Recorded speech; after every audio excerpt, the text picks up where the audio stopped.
찬란한 새봄 햇빛과 함께 거룩한 주일을 우리에게 주신 하나님을 찬송합니다. 이 새봄의 소망이 나와 여러분의 삶을 충만하게 하시기를 다시 한번 예수님의 이름으로 축원합니다. 흥미로운 통계 하나를 보았습니다. 2차 세계대전 때 미군들이 전사를 했는데 30만 명이 전사를 했다 그래요.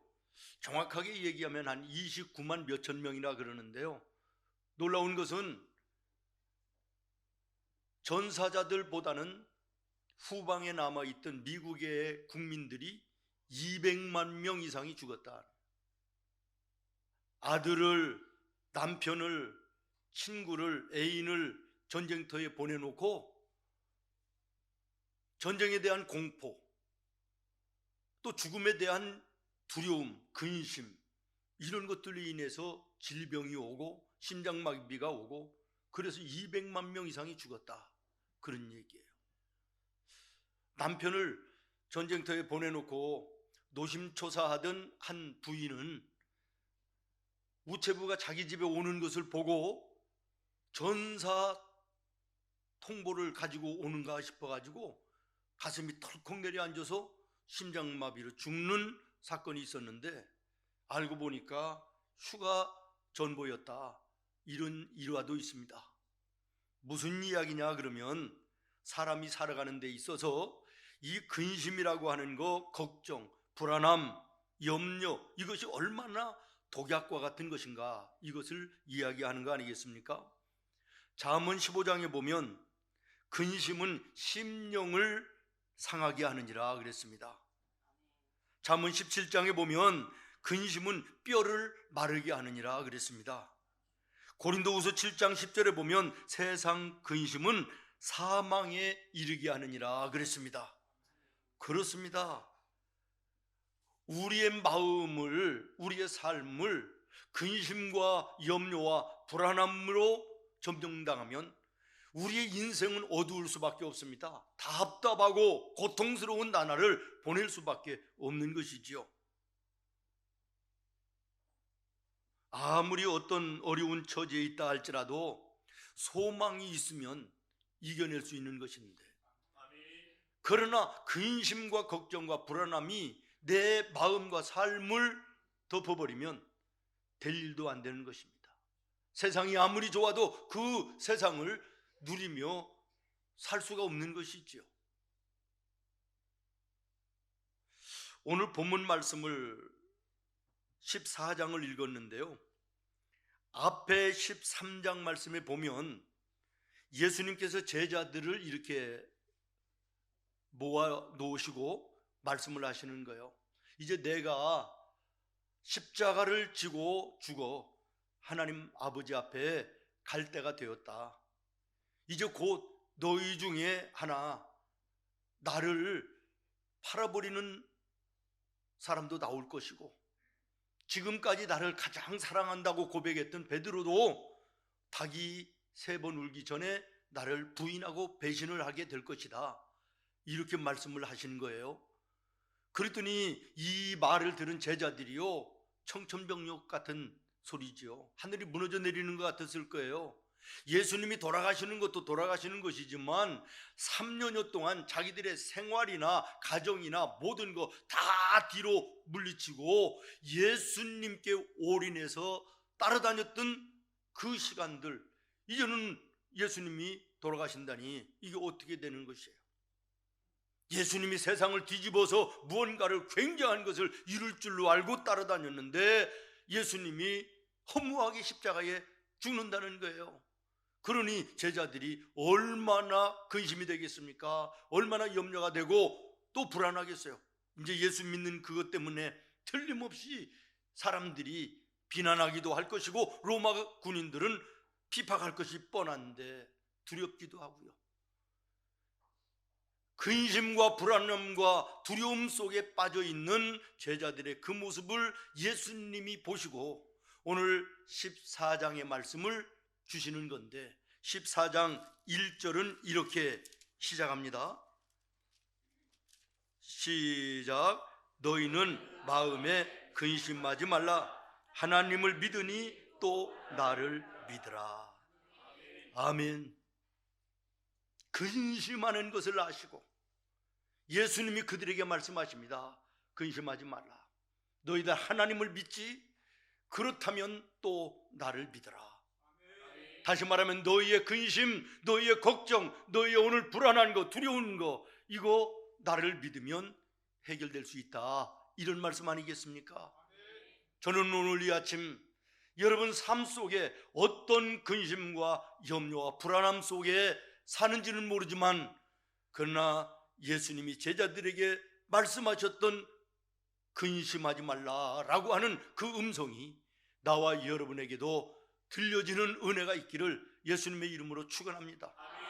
주변에 많은 사람들을 보면 우리 성도들 가운데도 염려와 근심과 불안함과 두려움 속에 휩싸여서 생활이 제대로 안 되는 분들도 계시고, 밤잠을 제대로 자지 못하는 분들도 한두 명이 아닌 것을 봅니다. 통계에 의하면 세상에 3분의 1 인구가 불안과 근심 속에 쌓여서 제대로 잠을 자지 못하고 정상적인 생활이 되지 않는 이런 엄청난 일들이 있다. 이런 이야기를 들어봤습니다. 사랑하는 성도 여러분, 그러나 우리 예수님이 근심하고 걱정하고 불안해하고 두려워하는 우리들에게 말씀하십니다. 너희는 마음에 근심하지 말라. 하나님을 믿으니 또 나를 믿어라. 근심 걱정 무거운 짐 아니 진자 진자 피난처는 우리 예수, 피난처는 우리 주께 기도드리세. 주께 기도드리세. 예수를 아무리 오래 믿고 잘 믿는 사람이라 할지라도요, 인생길에 근심 걱정 염려 불안함 두려움 없이 살아가는 사람은 없습니다. 그러나 그 모든 것을 맡길 수 있는 우리 주님이 계심이 은혜인 것이지요. 이것이 축복인 것이지요. 두려워서 근심하며 떨고 있던 제자들에게 예수님께서 약속을 하십니다. 첫 번째 약속이 무엇입니까? 쭉 내려가서 13절 말씀입니다. 시작. 너희가 내 이름으로 무엇을 아버지로 하여금 아들로 말미암아 영광을 받으시게 하려 함이라. 아멘. 기도하라. 기도하라. 그러면 내가 응답하겠다라는 약속입니다.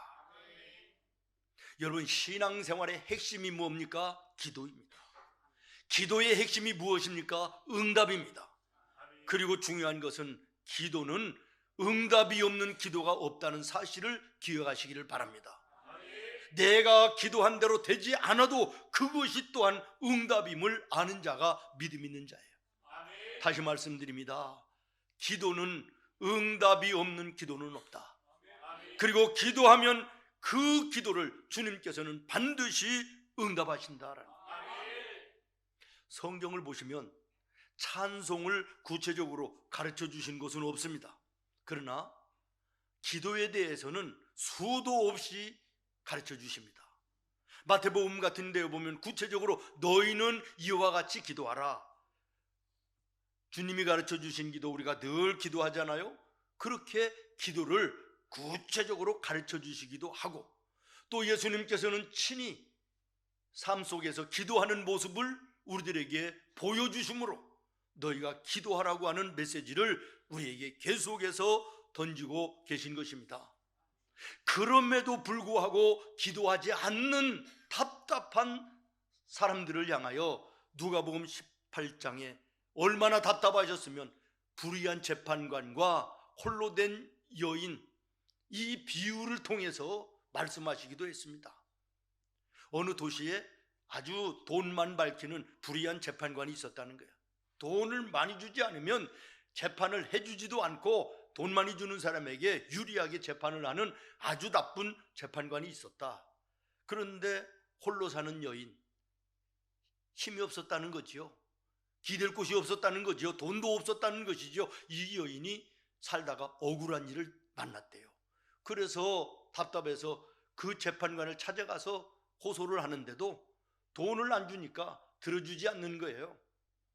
그러니까 이 여인이 그 다음 날도 가고 그 다음 날도 가고 계속해서 찾아가서 자기의 억울함을 얘기하는 거예요.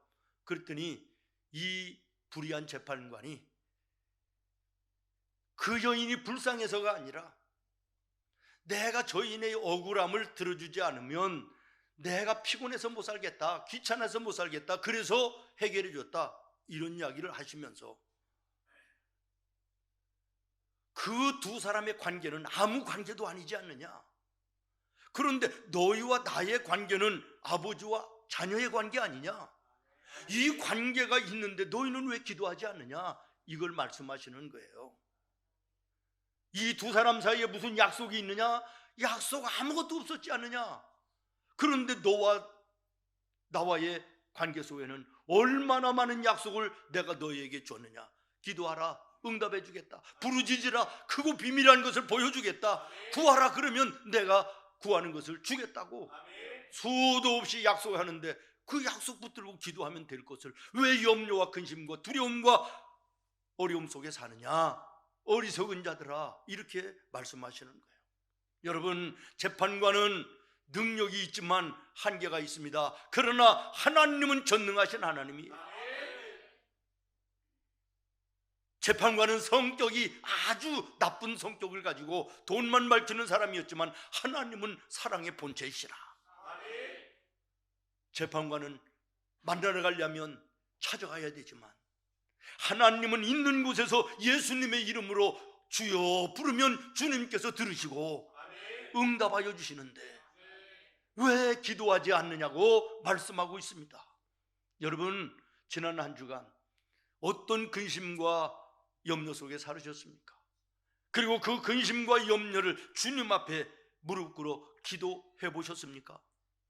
입으로는 기도를 이야기하고 머리로는 기도는 알고 있지만 기도하는 사람들은 별반 없는 세상이 오늘의 세상입니다. 여러분, 냉정하게 여러분의 지난 한 주간을 돌아보십시오. 세상 일에는 정신없이 바빠 정신없이 돌아다녔는데 주님과 교통하는 기도의 시간은 과연 얼마나 가졌었는지를 돌아보시면서 여러분, 세상 염려와 근심 속에 빠져 살지 마시고 예수님의 이름으로 하나님 앞에 무릎을 꿇어 기도할 때 근심이 변하여 찬송이 되게 하여 주실 것입니다. 한숨이 변하여 감사가 되는 놀라운 은혜를 베풀어 주실 줄로 믿습니다. 아무것도 염려하지 말고 모든 기도의 제목을 감사함으로 하나님께 기도하라.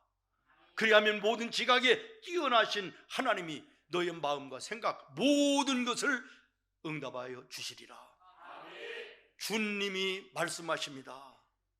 사랑하는 여러분, 오늘도 주의 전에 올라오면서 여전히 세상의 근심과 염려, 불안함 속에 있는 분이 계실지 모르겠으나 오늘 이 말씀을 통하여 마음의 기도의 무릎을 주님을 향하여 꿇으시기를 바라고 이 모든 근심과 염려가 여러분 예배당을 나갈 때는 감사와 찬송으로 바뀌어지는 은혜가 있기를 예수님의 이름으로 축원합니다.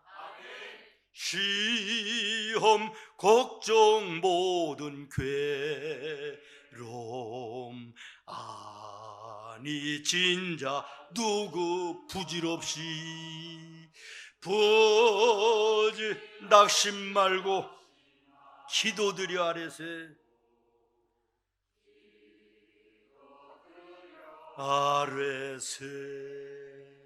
할렐루야. 하나님께서 성전을 건축하라 명령하셨을 때 성전의 문을 하나만 내라 그렇게 말씀하시고 들어오는 방향은 서쪽으로 내고 예배를 마치고 나갈 때는 동쪽을 향하여 나가도록 성전의 문을 그렇게 명령하셨습니다.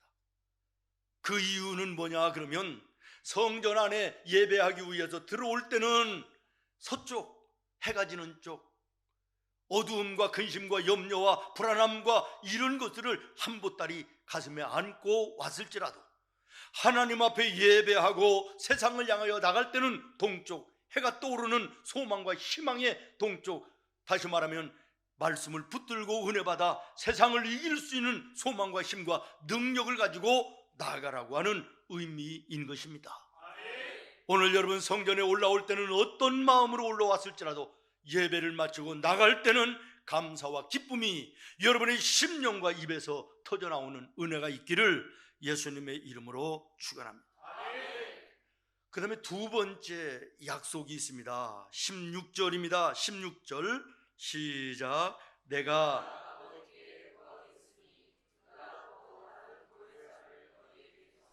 영원토록 너희와 함께 있게 하리니. 아멘. 영원토록 함께 계실 것을 약속하십니다. 16절에 보면 보혜사를 너희에게 주사 그랬습니다. 여기 보혜사는 성령입니다. 성령의 뜻이 뭐냐면 곁에서 돕는 자라고 하는 뜻입니다. 우리가 예수님을 나의 구주로 영접하면 하나님께서 성령을 우리에게 선물로 주신다고 약속하십니다. 그러므로 여러분이 예수를 나의 구주로 영접했다면 내 마음에 주의 성령이 계신 것입니다. 그 성령이 어떤 역할을 하느냐? 나와 함께 계셔서 나를 도와주신다라는 거예요. 이 얼마나 감사요, 얼마나 은혜요, 축복입니까? 그런데 더 감사한 것은 뭐냐? 함께 하시는 것만도 감사한데 여러분 오늘 16절 보십시오. 영원토록 함께 하리라. 영원토록 함께 하리라. 여러분을 생명처럼 사랑한다고 하는 남편도 아내도 자녀들도 여러분이 그렇게 의지하고 믿고 따르는 세상 것들도 여러분 떠날 때가 있지 않습니까? 그러나 성령께서는 영원토록 떠나지 않고 함께 하신다는 거예요.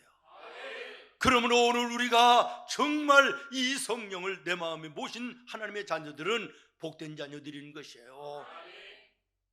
감사하며 찬송해야 될 줄로 믿습니다. 우리가 의지하는 돈도 떠나갈 때가 있죠. 내가 그렇게 자신하던 건강도 떠나갈 때가 있고요. 그렇게 생명처럼 사랑한다고 하는 내 가족들도 아내도 남편도 자식도 내 옆을 떠나갈 때가 오는 거예요. 그러나 내 인생 다하는 그날까지 하나님 앞에 서는 그 순간까지 영원토록 나를 떠나지 않고 함께 하실 분은 성령인 것입니다. 마태복음 28장 20절에 예수님 마지막으로 이 땅을 떠나시면서 우리에게 약속하신 것이 있습니다. 볼지어다 세상 끝날까지. 언제까지? 세상 끝날까지 너희와 항상 함께 있으리라. 여러분 함께 있는다라는 뜻이 무엇입니까? 위험할 때 내가 보호해 주겠다는 거예요. 넘어질 때 내가 일으켜 주겠다는 것이에요. 환난을 당하고 염려와 근심이 있을 때 내가 그것을 해결해 주겠다는 거예요. 다니엘이 불 속에 던져져도 사자굴에 던져져도 주님이 함께 하셨습니다. 풍랑으로 배가 뒤집히는 위기 속에 있는 베드로에게 변함없이 주님은 함께하여 주셨습니다. 이스라엘 백성들이 홍해를 만나고 마라의 쓴물을 만날 때도 주님은 변함없이 함께 하심으로 그 모든 것을 변하여 역전시켜 축복으로 바꾸시는 놀라운 은혜로 동행하여 주셨습니다. 오늘 우리의 인생 속에 아무리 쓰디쓴 고통이 오고 근심거리가 오고 불안과 염려의 문제가 올지라도 주님 내 속에 떠나지 아니하시고 함께 하심으로 그 믿음을 가지고 주님을 부르면 주님께서 나의 모든 삶을 변하여 복되게 하시는 은혜로 함께하여 주시는 줄로 믿습니다. 이 믿음이 오늘 나와 여러분에게 새로워지기를 예수님의 이름으로 축원합니다. 그 다음에 세 번째 약속이 있습니다. 26절입니다. 쭉 내려가서 26절입니다. 시작. 보혜사 곧 아버지께서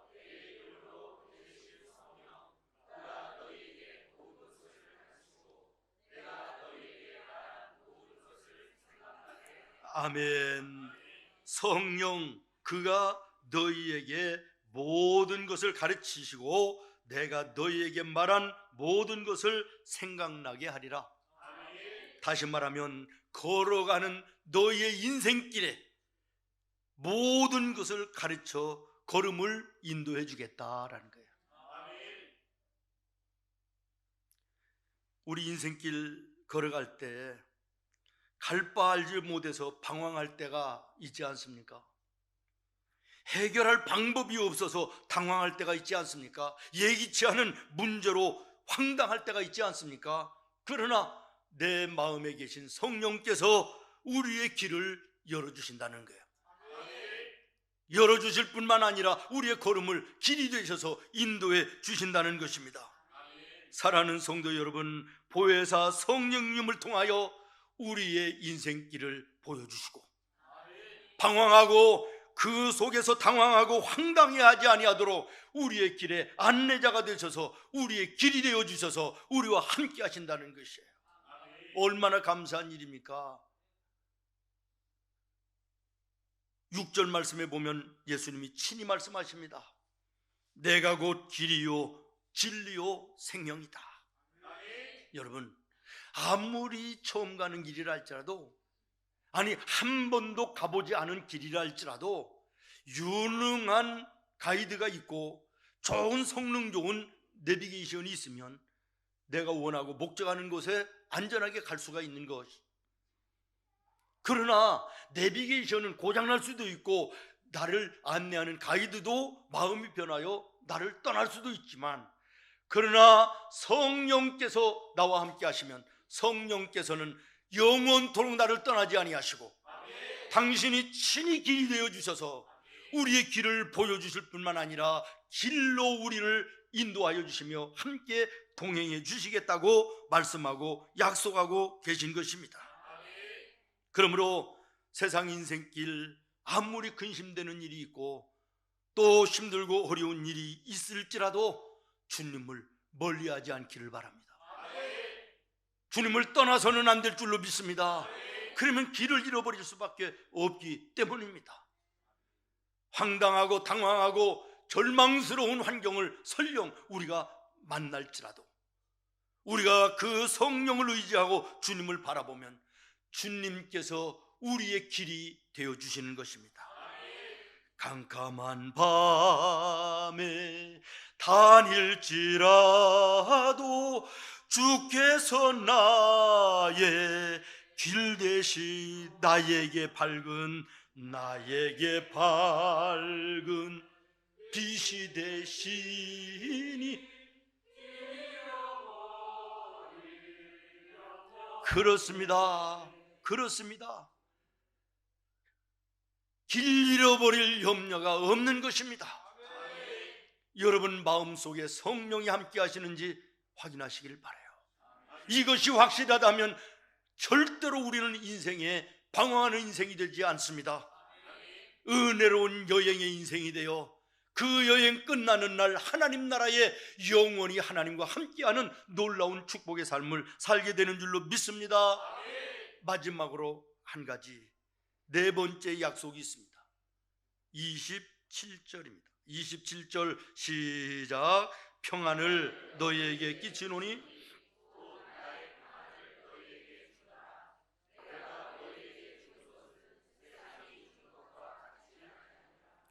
너희는 마음에 근심하지도 말고 두려워하지도 말라. 아멘.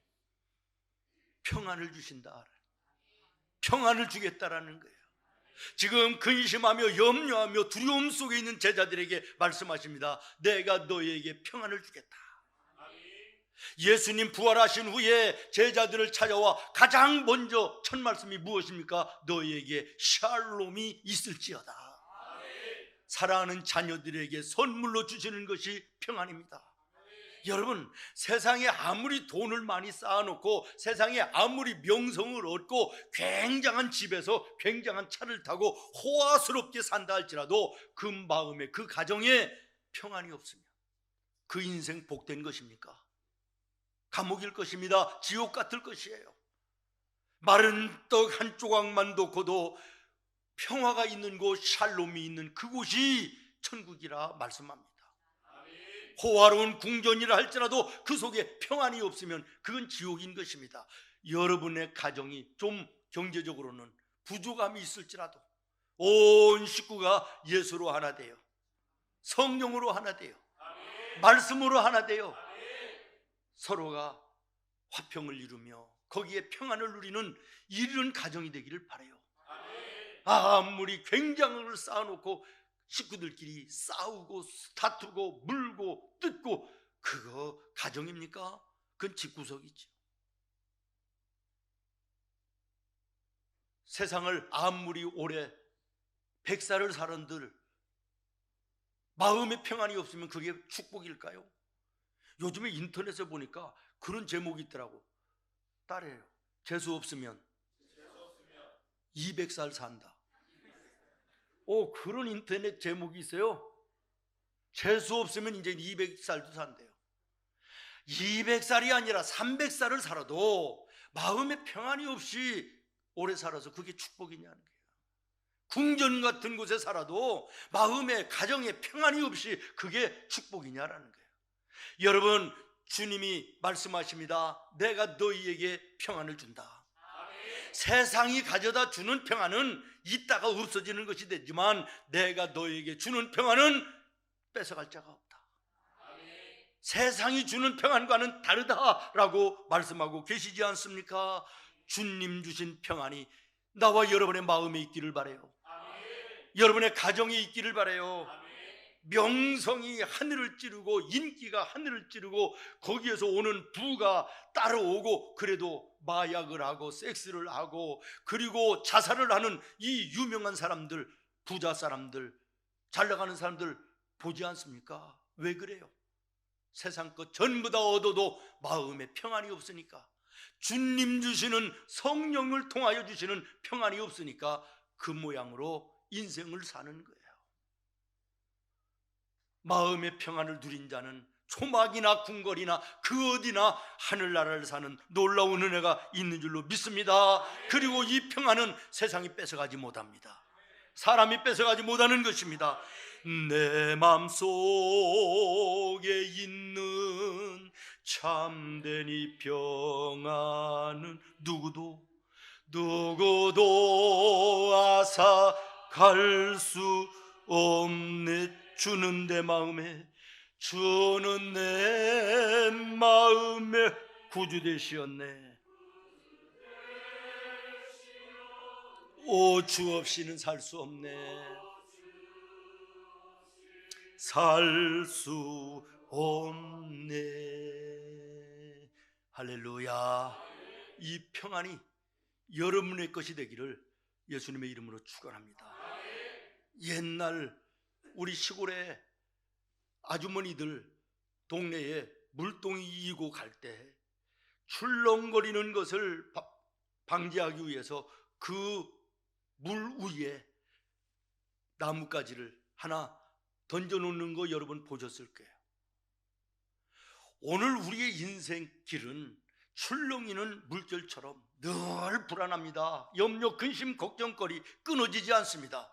그러나 출렁이는 물에 나뭇가지를 던져놓으면 그것이 잔잔하게 되는 것처럼 우리의 마음속에, 여러분의 가정에 예수님의 십자가가 던져지기를 바라요.